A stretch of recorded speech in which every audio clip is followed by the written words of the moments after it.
अस्सलामुअलैकुम वरहमतुल्लाहि वबरकातुहू। हर टाइम फ़न टाइम चाहता हूँ, हर टाइम फ़न टाइम चाहता हूँ, लुत्फ़ चाहता हूँ, मज़ा चाहता हूँ।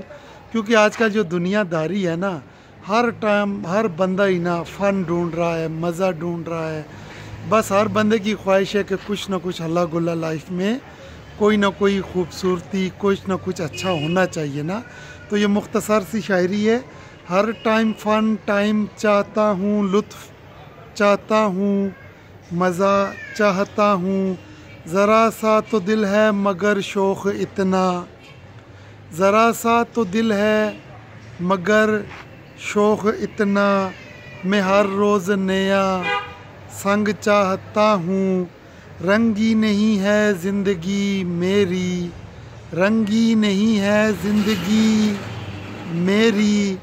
मैं इसमें हर रंग चाहता हूँ। बड़ी महफ़िल में बड़ी बात कह दी, बड़ी महफ़िल में बड़ी बात कह दी।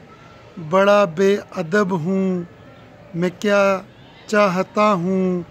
हर टाइम फ़न टाइम चाहता हूँ, लुत्फ़ चाहता हूँ, मज़ा चाहता हूँ। उम्मीद है फ्रेंड ये शायरी आपको पसंद आई होगी। दुआओं में याद रखिए। अल्लाह आपको सलामत रखें। आमीन।